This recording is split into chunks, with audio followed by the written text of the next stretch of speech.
Bom dia a todas, a todos e a todos. Bem-vindos em mais um Dharma Dominical diretamente do Templo Higashi Gonganji, aqui do Jardim da Saúde em São Paulo. Continuamos nos nossos ritos online. O templo ainda está fechado devido à pandemia, mas é uma oportunidade de nós nos conectarmos, utilizarmos essa ferramenta maravilhosa que é a internet. Como todos os domingos, nós fazemos o rito.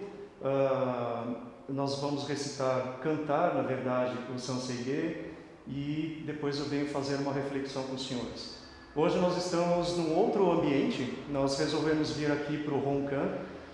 Na verdade, o Templo Higashi Gonganji começa nesta sala, com este altar, em 1952, e depois o templo é expandido no terreno que é adquirido nas laterais. É um belíssimo altar. Nós temos aqui a imagem do Buda Amida e toda uma ornamentação muito rica. Espero que vocês gostem nesse lindo domingo de outono, dia 11 de abril.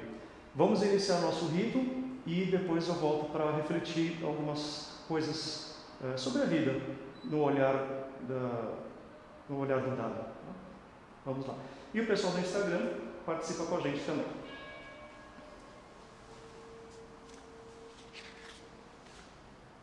Inicialmente nós vamos cantar o Shinshushuka.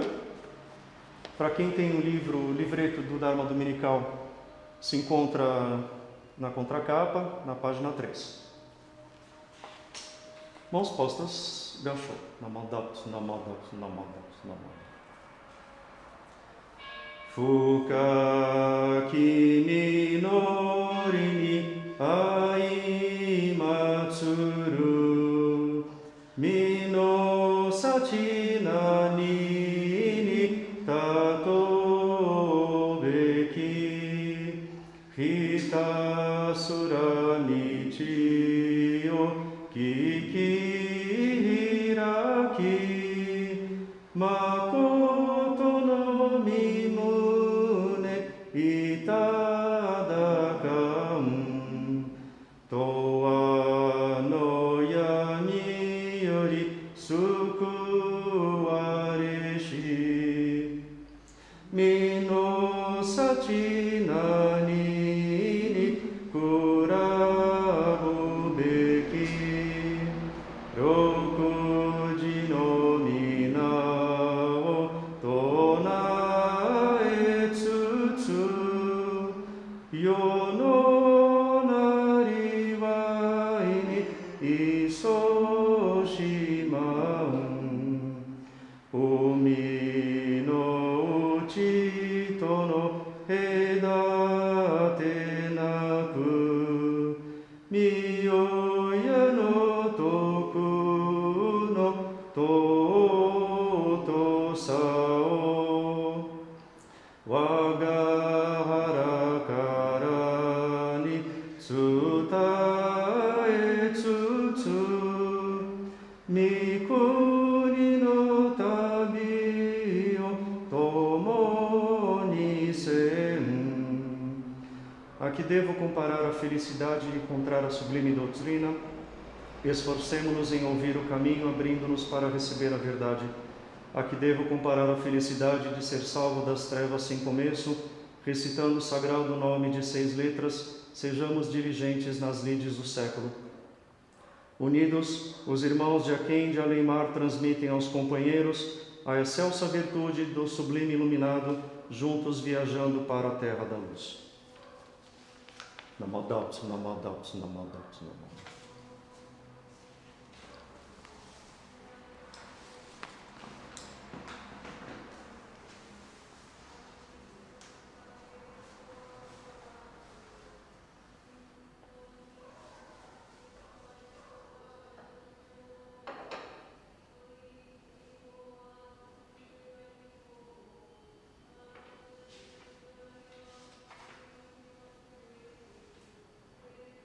Buddha Saranam Gacchami,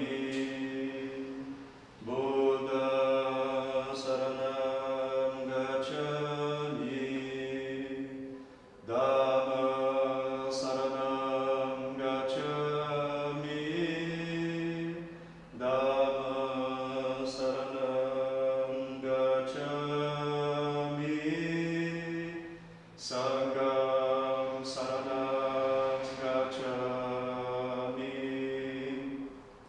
Sangha Saranam Gacchami.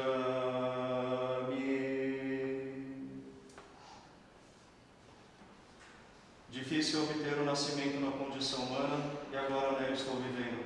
Raro é termos a oportunidade de ouvir o Dharma do Buda e agora minha é dá-lo conhecê-lo. Se não alcançar nesta mesma vida total libertação, em que outra vida poderia alcançá-la, portanto, juntamente com todos os seres viventes, busco reverentemente tomar refúgio no tríplice tesouro do budismo. Eu tomo refúgio no Buda ou iluminado, que eu possa, juntamente com todos os seres viventes, realizar o grande caminho e manifestar a mente incomparável. Eu tomo refúgio no Dharma, a doutrina que conduz à iluminação, que eu possa, juntamente com todos os seres viventes, mergulhar nas profundezas do ensinamento e obter a sabedoria vasta como o oceano. Eu tomo refúgio no Sangha, a comunidade, que eu possa, juntamente com todos os seres viventes, viver em harmonia com o espírito de fraternidade, livre da escravidão do egoísmo. O Dharma, incomparavelmente profundo e precioso, é raramente encontrado mesmo em centenas de milhares de ciclos universais. A mim agora é facultado vê-lo, ouvi-lo e guardá-lo. Possa eu verdadeiramente ser alcançado pelo poder das palavras do Tathagata.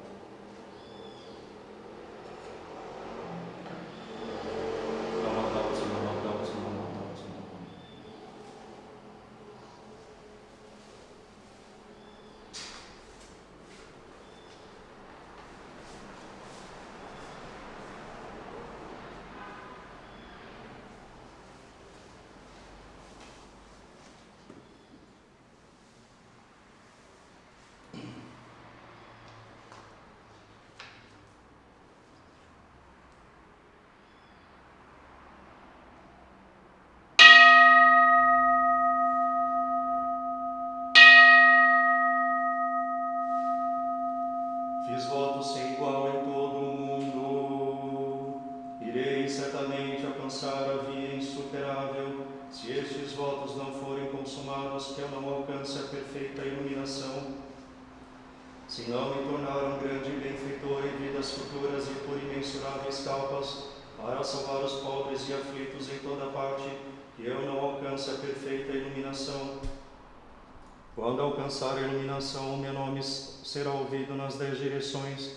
Se houver algum lugar onde isso não aconteça, que eu não alcance a perfeita iluminação, livre da ganância com profunda e perfeita consciência, e por a sabedoria levarei a cabo as sagradas práticas, procurarei alcançar a via insuperável e tornar-me mestre de devas e humanos.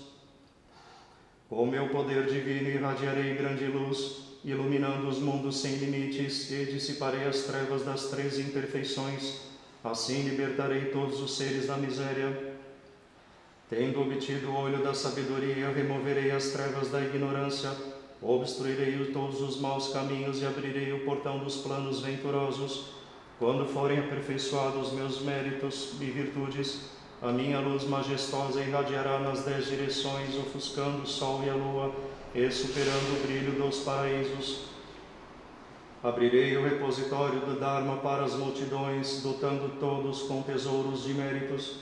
Estando sempre entre as multidões, proclamarei o Dharma com o rugido do leão. Farei oferendas a todos os Budas, adquirindo assim raízes de virtudes. Quando os meus votos forem realizados e minha sabedoria aperfeiçoada, serei soberano dos 3 mundos. Tal como a tua sabedoria sem obstrução, ó Buda, a minha alcançará toda a parte, iluminando tudo. Possa a minha suprema sabedoria ser como a vossa excelência mais honrada. Se estes votos estiverem destinados a cumprir-se, que este universo de milhares de milhões de mundos trema em resposta e que todos os devas do paraíso façam chover raras e maravilhosas flores. Namandabu, Namandabu, Namandabu, Namandabu,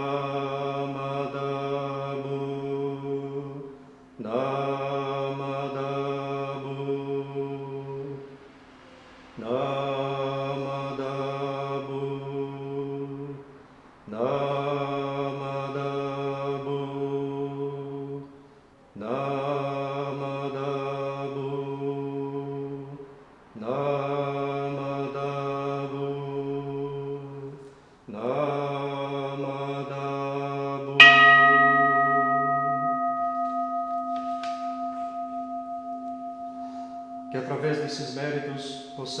beneficiar igualmente a todos os seres, para que despertem suas mentes lúdicas e possam ir nascer na terra da paz e da alegria.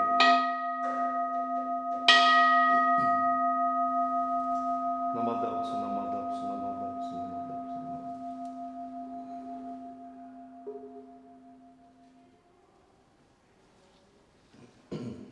Namadamsu, namadamsu.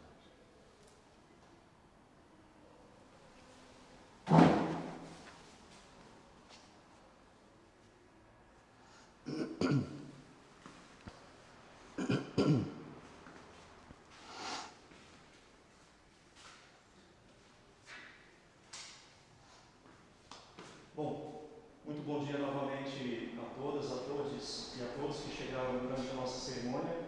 Hoje, diretamente aqui do Honkan, da primeira nave que o Templo Higashi Hongan teve aqui em 1952. Mudamos para ter um cenário diferente, para nós matarmos as saudades de outras partes do templo, né? Quem é frequentador assíduo sabe que a vida real nos faz falta, né? Então hoje nós decidimos vir aqui para o Honkan.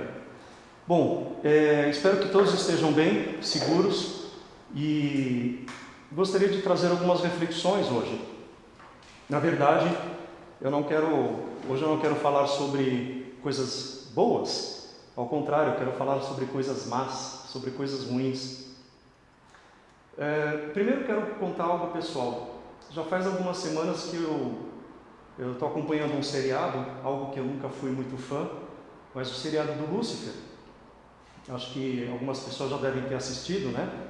E esse seriado tem me cativado bastante, me encantado muito, porque eu passei a ver o diabo, o demônio, né? Numa outra perspectiva. E descobri que o diabo, na verdade, o demônio não é aquele que faz mal às pessoas, mas é aquele que pune a maldade das pessoas. Ele, na verdade, dentro do próprio seriado, ele é um justiceiro. É até paradoxo, porque ele vai trabalhar com uma detetive para resolver casos e crimes na cidade de Los Angeles, né? E ele é muito divertido, né? Para quem acompanha a série sabe que ele é muito sarcástico, ao mesmo tempo muito justiceiro, e ele traz a verdade à tona da mente das pessoas, né? A famosa frase do Lúcifer, né? O que você realmente deseja, né? E esse seriado tem me cativado bastante, porque eu passei a olhar, talvez pela minha condição do budismo, a tentar enxergar isso dentro da ótica budista. Então eu queria pensar a respeito disso, né? Porque o mal, na verdade, no caso Lúcifer, né? Ele revela a pior das malignidades humanas. O Lúcifer, no caso, no seriado, ele não é alguém que faz mal para as pessoas. Ele pune aqueles que fizeram mal. E não tem como não lembrar de Mara, né, no budismo, a figura que personifica as visões incorretas, né? E também não tem como não pensar naquela cena do lago, no filme O Pequeno Buda, de Bernardo Bertolucci, quando Shakyamuni está no auge da sua meditação, ele olha para o espelho d'água e vê a si mesmo, e quando ele puxa a imagem de dentro do lago, na verdade não é ele que está ali, mas é Mara, e ele se percebe como o próprio demônio, né? E é interessante porque nós temos uma visão do mal. Sempre é o outro que é culpado, sempre é o outro que faz mal, sempre é o outro que me julgou, sempre é o outro que me invejou. Nunca inveja nada, a gente nunca deseja nada, a gente nunca deseja nenhum mal para alguém, mas nas entranhas do pensamento humano é o que Lúcifer tenta fazer no seriado. Então, enquanto eu estou pensando no diabo, no mal dos outros, eu isento a minha própria malignidade, né? Ou seja, nós terceirizamos o próprio mal, né? Então, mas o budismo ele se preocupa com a condição humana. Talvez algumas pessoas perguntem, mas então o mal, ou Mara, ou o diabo, o demônio, não é um espírito, um ser, uma entidade. Olha, eu particularmente deixo isso dentro da esfera da especulação espiritualista, né? Até porque o sistema de crenças é algo muito complexo. Algumas pessoas acreditam, outras não. O budismo não se preocupa com isso. O budismo se preocupa em refletir, o famoso ensinamento do espelho, né? Refletir, pensar a condição humana através dessas manifestações, através dessas representações, através das representações de Mara, do diabo, do demônio, seja lá o que for, né? A gente não está preocupado em terceirizar isso como sendo algo externo. Ao contrário, reconhecer-se como um ser mau, fazer essa autocrítica profunda é um dos primeiros passos para a budeidade. Quando Shakyamuni se desperta, né, no alvorecer da manhã, ele desperta não por uma bondade, mas ele desperta para a sua própria malignidade.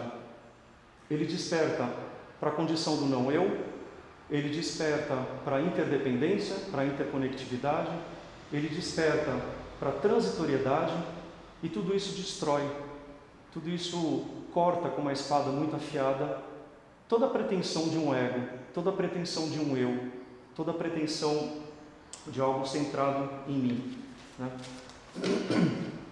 Então, e fazendo um estudo de grupo essa semana, nós chegamos numa parte sobre os cinco maus que são exortados, são admoestados pelo Buda Shakyamuni no Grande Sutra da Vida Imensurável. E eu trouxe alguns deles aqui para ler rapidamente, para a gente entender o quão maligno é o ser humano. Mas nós não podemos ficar presos dentro dessa esfera de uma autodepreciação. Os ensinamentos budistas, eles são, sobretudo, o ensinamento do espelho. Nós nos refletimos através deles. Quando nós cantamos ou recitamos sutras ou textos budistas nos altares, nas mais variadas escolas, na verdade, nós estamos lendo as palavras do Buda a respeito da nossa própria condição, né? Cada texto com seu propósito, né? Então, eu trouxe aqui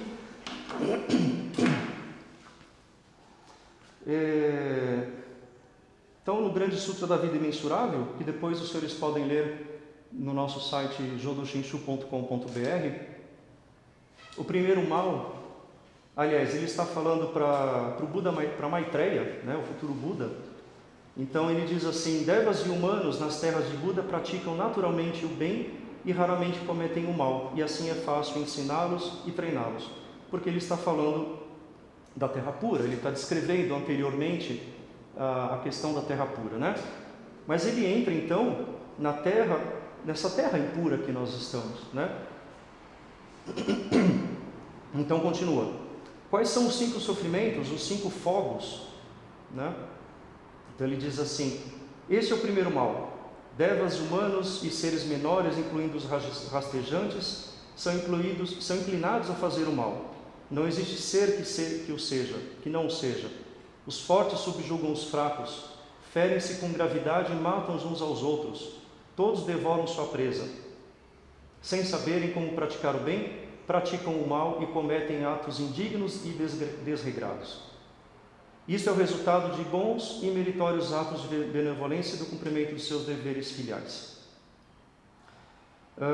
Um outro trecho. Neste mundo as prisões são criadas pela lei, e aqueles que não as amam e não as temem e cometem ofensas são mandados para ir como punição. Por mais desesperadamente que tentem escapar, é impossível fazê-lo.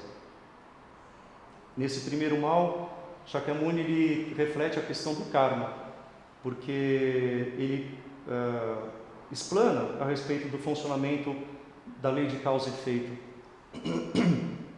Depois, no segundo mal, ele diz que as pessoas do mundo, os pais, irmãos, filhos, membros da família, não têm princípios morais, infringem as leis, comportam-se com arrogância, cometem atos licenciosos e desregrados, perseguem o seu próprio prazer, divertem-se ao seu gosto e enganam-se uns aos outros. Os pensamentos contradizem os seus atos, falam sem sinceridade, lisonjeiam os outros com intenções traiçoeiras, adulam os outros com palavras astutas, invejam a reputação dos sábios, desrespeitam os virtuosos e apanham as pessoas com meios desonestos. Quando as pessoas enriquecem, ficam miseráveis e sem caridade, apegadas gananciosamente à sua fortuna, afadigam-se de corpo e mente para retê-la. Quando seu fim chega, não encontram qualquer apoio. Em última instância, nascem em parte sozinhos, sem ninguém que os acompanhe. A alegria ou a miséria resultante das ações boas ou más seguem-nas nas próximas vidas. Assim renascem em estados agradáveis ou dolorosos. No terceiro mal, ele diz que as pessoas sábias e ricas, nobres ou abastadas, existem. Por outro lado, existem as pessoas pobres, aviltadas, rudes e insensatas. Além disso, existem malfeitores que têm pensamentos viciosos e só se ocupam da sua gratificação pessoal. Estão cheios de preocupações, enterrados na luxúria e no apego, sem o descaso na sua vida diária, são gananciosos, miseráveis e desejosos de possuir aquilo que não têm direito. Num quarto mal, ele diz que as pessoas do mundo não pensam em fazer o bem, incitam-se uns aos outros a cometer vários tipos de ações negativas, proferem palavras desagradáveis e abusivas, dizem mentiras e envolvem-se em conversas fúteis, caluniam uns aos outros e causam querelas, odeiam e invejam os bons homens e arruinam os sábios, enquanto se deleitam na retaguarda. Depois, num quinto mal, as pessoas do mundo são indecisas e indolentes, relutantes em fazer o bem e sem autodisciplina e não trabalham afincadamente nas suas ocupações, de modo que as suas famílias dependentes são levadas a sofrer de fome. No lidar com os outros, são licenciosos e caprichosos, provocam incômodos e problemas a muitos. Mesmo que moralmente estão em dívida para com os outros, negligenciam seus deveres e não têm qualquer intenção em cumprir com as suas obrigações. Quando encontram pessoas boas, odeiam-nas e abusam delas. Sem ética nem decoro, não refletem na sua conduta e por isso são presunçosos e insistentes, recusando-se a seguir os conselhos e avisos dos outros. Bom, aqui são pequenos recortes que eu fiz desses 5 maus, porque este é um texto muito extenso e não é a nossa intenção ler completamente todo esse sutra. Mas o que eu quero trazer aqui é a reflexão do ensinamento do espelho, de nós entendermos que, num primeiro momento, nós somos seres imersos em paixões mundanas. Este é um ponto importante para o pensamento do mestre Shinran, quando ele se vê, depois dos seus 20 anos no Monte Riei, uma pessoa incapacitada de realizar práticas ascéticas, de praticar atos bondosos, de se perceber como uma pessoa comum dentro, principalmente quando ele parte para o seu exílio, né? Quando, junto com o mestre Ronen, o pensamento terra pura começa a ser perseguido, e os dois partem em exílios em regiões diferentes. Shinran, no seu exílio, ele passa a ver a vida como ela realmente é, e ele começa a questionar os próprios ensinamentos budistas para essas pessoas e procura uma salvação para elas, procura uma libertação para essas pessoas que não encontram dentro da prática ascética, dentro dos preceitos, dentro do que seria uma moralidade, digamos assim, uma libertação da sua condição humana.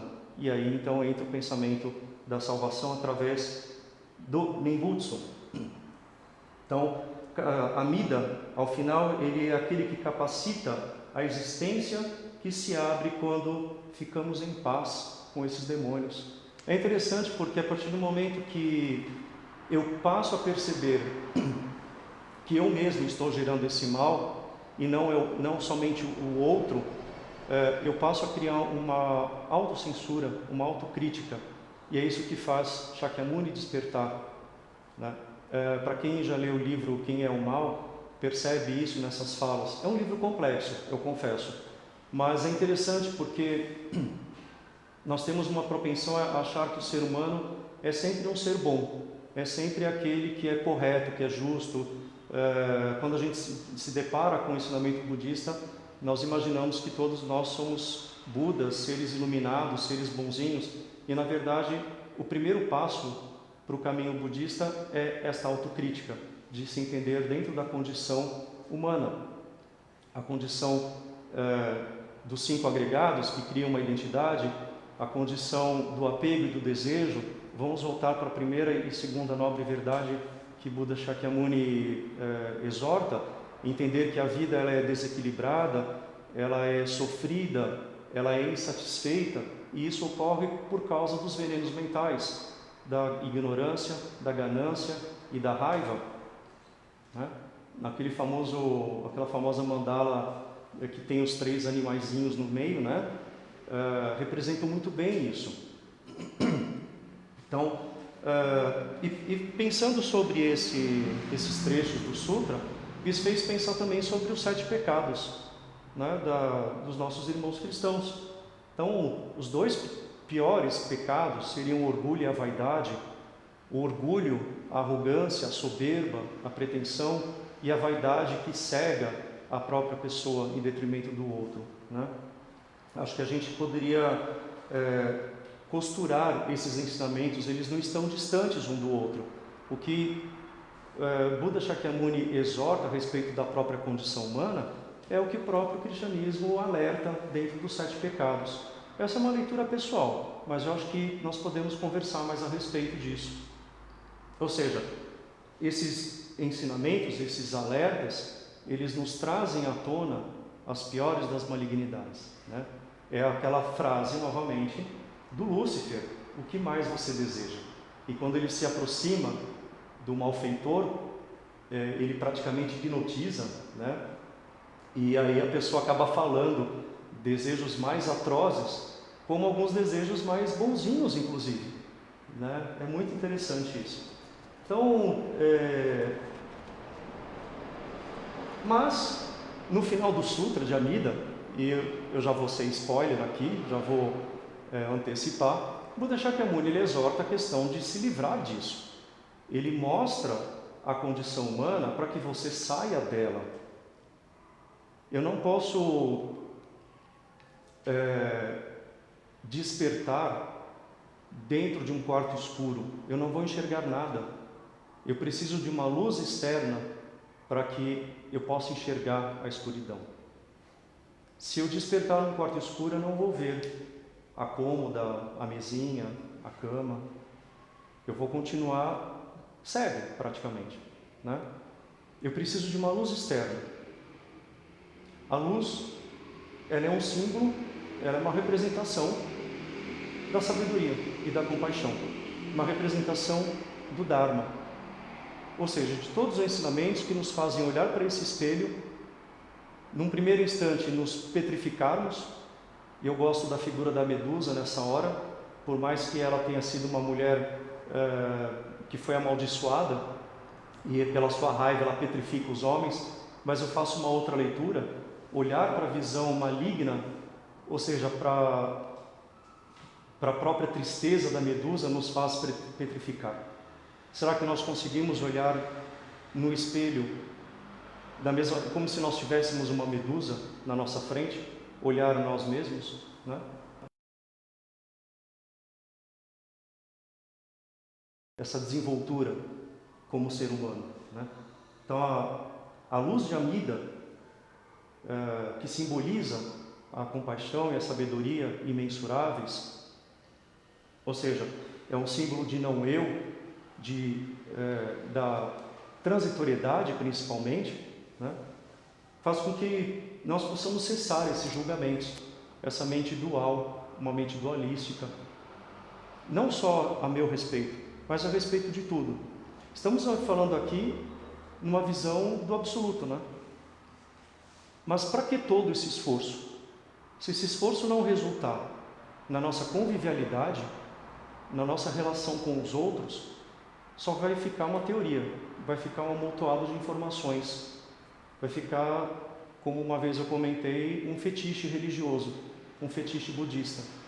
Claro que ninguém se transforma da noite para o dia, é um exercício constante, mas que em algum momento, quando nós somos tocados pelo Dharma, esse coração confiante, ou seja, esse coração que anseia o despertar para a mente Bodhi, para a mente iluminada, esse coração que anseia o despertar para a natureza Buda, ela fica mais clara, ela fica mais segura. Shinran faz uma semelhança do coração confiante com um coração adamantino, um coração de diamante ou adamantino, né, com Gyoshin. Então, é um processo cotidiano, é um exercício que nós precisamos, mas não alcançar o objetivo final com pressa, é a cada instante, porque a cada instante nós vamos tropeçar. Nós podemos nos sentirmos muito bem a respeito desse ensinamento. Agora eu não vou mais ter falas erradas, não vou ser mais irado. Bastou virar a esquina, acontece alguma coisa, pronto, é a oportunidade. E como diz que o diabo ele se encontra nas entrelinhas, né? Ele fica na espreita, mas ele não está ali para criar maldades, ele está ali para alertar: ei, você realmente está fazendo o dever de casa? Né? Porque de alguma forma precisa resultar em alguma coisa.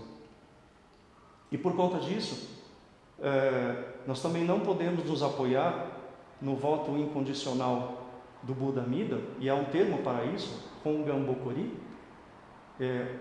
você se apoiar na incomensurabilidade da compaixão e sabedoria do Buda Amida em libertar todos os seres e sair fazendo o que se bem entende. Existe uma ética por detrás disso. Né? Tempos atrás eu fiz uma outra reflexão de que nós não exercitamos os preceitos, os 6 paramitas, por exemplo, como uma forma de se atingir algo. Né? Isso não é evidenciado.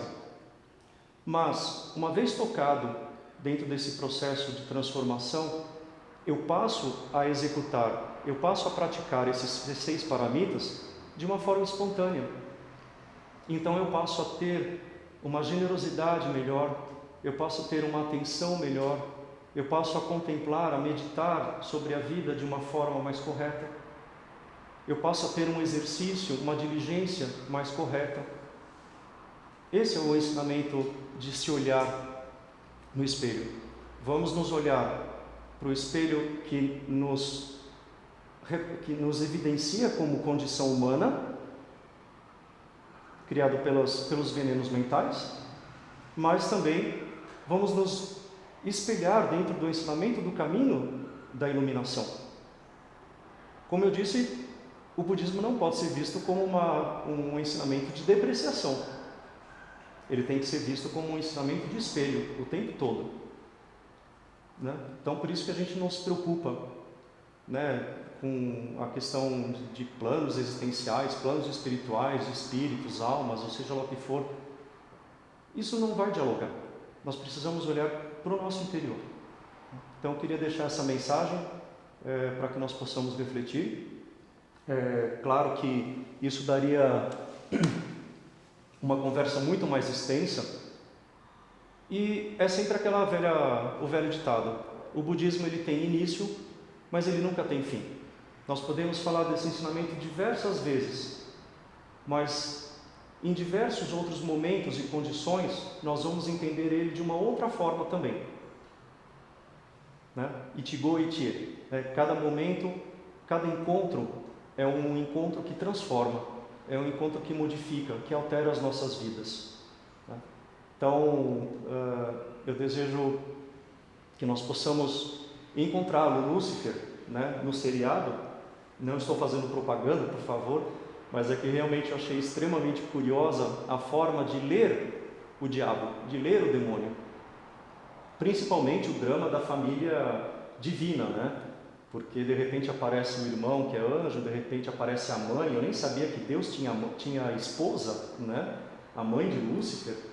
E é muito interessante, porque todo mundo vai parar no divã do psicólogo para tentar resolver suas crises existenciais, né?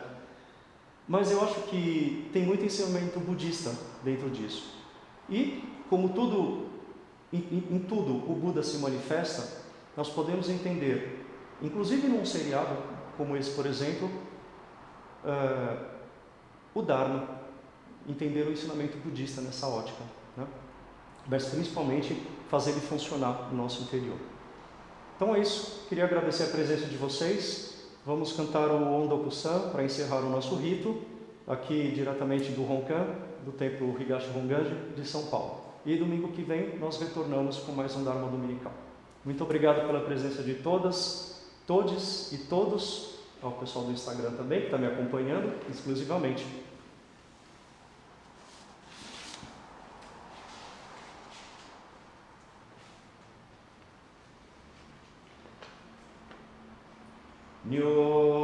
Nyorai dai no ondoku wa miyoko ni shite mo hozu beshi shishu chishiki ni no ondoku mo